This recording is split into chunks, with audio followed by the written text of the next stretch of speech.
The Jewish Story. This week's story from the Holocaust is taken from the book Emil Fackenheim, A Jewish Philosopher's Response to the Holocaust, written by David Patterson. Closing reflections. What does a philosopher do when he becomes old? Assuming he is not senile, he learns the meaning of ultimate seriousness. Emil Fackenheim, Jewish Philosophers and Jewish Philosophy. I knew Emil Fackenheim only during the last 10 years of his life, after he had already devoted his life first to philosophy and then to the threat that the Holocaust posed to philosophy. No one has fathomed that threat and its implications for Jewish thinking more than he. Numerous Jewish thinkers have undertaken a philosophical response to this event that radically threatened Judaism. To be sure, Judaism was precisely what the Nazis set out to annihilate in their annihilation of the Jews. Few philosophers, however, have responded to the event's threat to philosophy itself.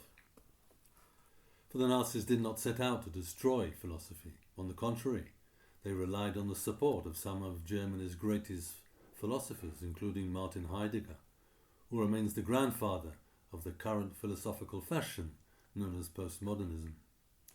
Many have been quick to invoke the ways in which the Holocaust challenges nearly 2,000 years of Christianity. Few have been so bold as to suggest that the Holocaust equally challenges 2,500 years of philosophy.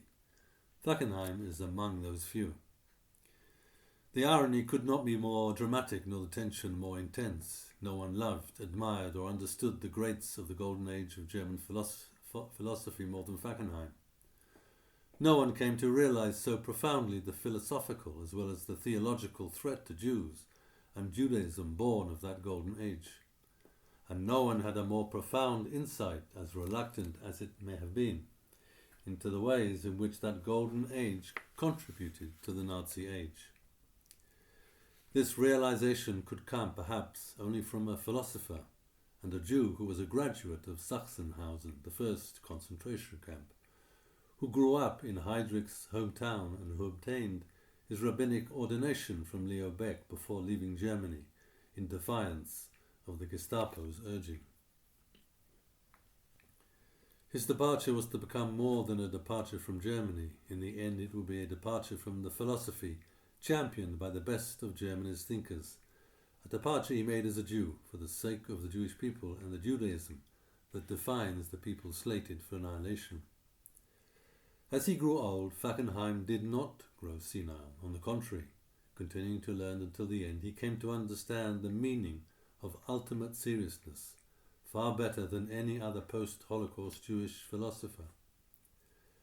His learning the meaning of seriousness had nothing to do with his anticipation of his death or any philosophical counterfeit, such as a being toward death, which is little more than self-indulgent narcissism. His was a seriousness concerning the ultimate and what it means for philosophy, for the Jewish people, and for the testimony that enters the world through the Jewish people. It was rooted in a sense of responsibility for the future of humanity, Jewish and otherwise, that would have to confront a radical overturning of millennial truths with which humanity has deluded itself, the chief among which is that we may be as God, knowing good and evil. Much has been written about the end of philosophy, the impossibility of presence, the illusion of knowledge, and other such notions that undermine philosophical absolutes. Thus the postmodernists turn to the relative verities of class and culture, of race and gender. Few, however, have had the courage to write about philosophy's complicity in murder. More than anyone else I have known or have read, Fackenheim had that courage. Please pass on these books.